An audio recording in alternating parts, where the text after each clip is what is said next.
Hello and welcome to our first and last podcast, The Art of Conversation. In this podcast, we will be discussing some interesting facts about topics and events in art history. Today's topic is the diffusion of art, of music to be more specific. Now, before starting, let me introduce myself. I'm the host, Charles, and I have the pleasure of not being alone today since I am with my dear comrades, Mayra, Diego, and Enrique. How are you today, guys? Are you feeling excited, happy, sad? How are you? I'm I'm happy fine, and I'm fine. excited. Happy? That's good. Okay, so here's the dynamic. We have some information we researched before and we're going to tell it to you. Sounds pretty easy, right? Okay, so let's start with defining music. According to the Cambridge Dictionary, music is a pattern of sounds made by musical instruments, voices, or computers, or a combination of these, intended to give pleasure to people listening to it. Also, music in Greek means the art of the muses, and is one of the arts we have the most contact with every day. For the ones who don't know, the muses were the goddesses of literature, science, and arts. There were 9 of them: Calliope, Clio, Euterpe, Thalia, Melpomene, Terpsichore, Erato, Polyhymnia, and Urania. Being Euterpe the muse of music. Jeez, why do they put these goddess those names? Anyways, at first, music was difficult to pass around. Each culture had their own instruments and songs, and due to the poor communication between different civilizations, music was mostly unique to each place it originated from. Later on, music began to be a must in religious events, often accompanying priests in rituals, but little by little, music started to also take an entertainment role, being played after the ceremonies to cheer the common people or get them excited. Thank you, That is my very comrade. interesting. It's interesting that music in Greek it means the art of music. I didn't know that, so thank you for the fact. I think it was like Okay. pretty similar, I- right? Music, muses, I think there's a relation there. I didn't know that the name of the muse of the music was Euterpe. I didn't know that. Anyways, okay. By the Middle Ages, mainstream music belonged to the religious institutions, and people had to attend the church to be able to listen to it. But some time later, troubadours appeared too.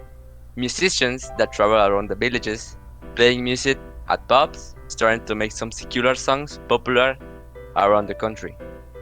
Oh, so this is like a road tour, like A road trip.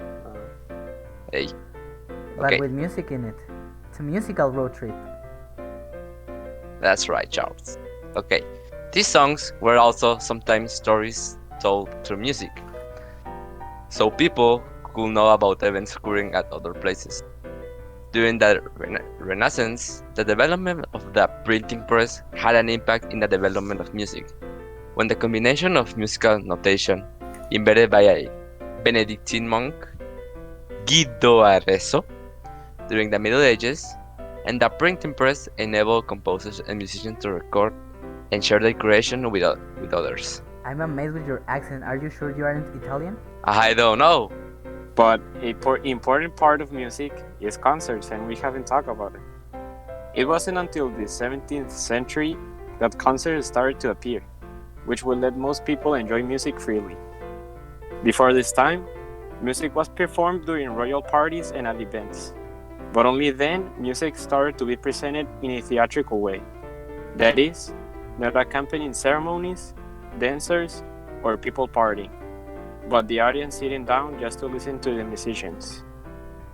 At this time, you had to be invited by the royal host, and then you could attend the presentation.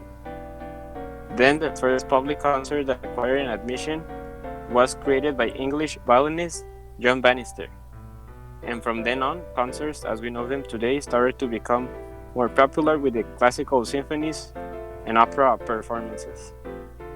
Imagine you needed to be invited by important people so you could listen to music.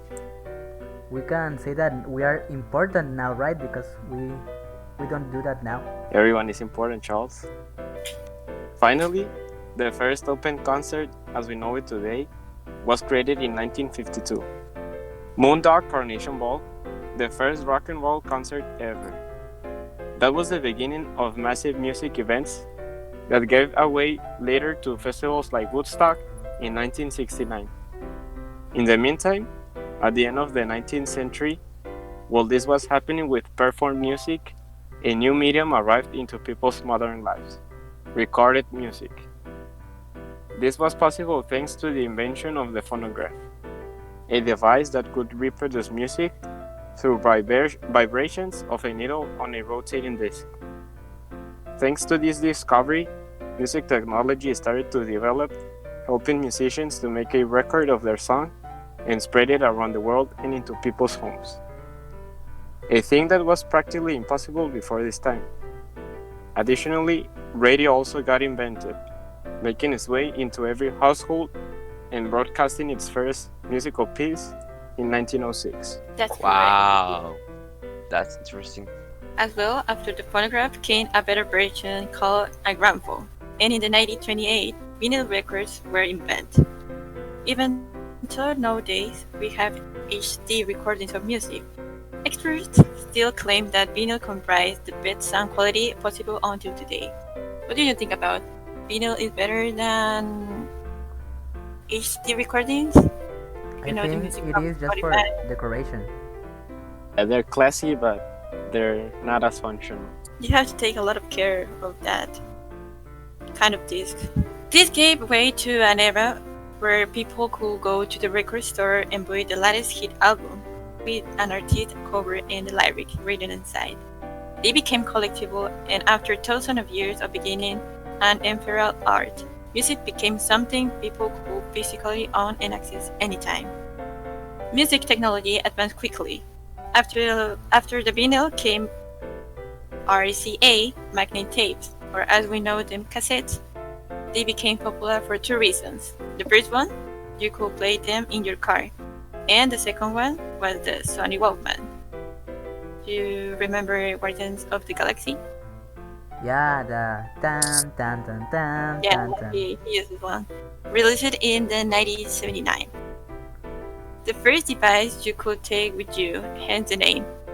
This was the first time in history you could actually listen to music while moving, which meant anywhere, anytime, and by anyone individually.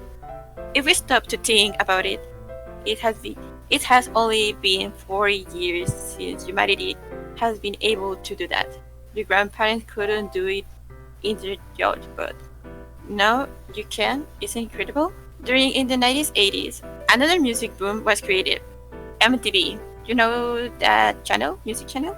Yeah, it has. It also has Yeah. some series that are apart from the music. It was very popular. Yeah, it was very popular. The music television channel.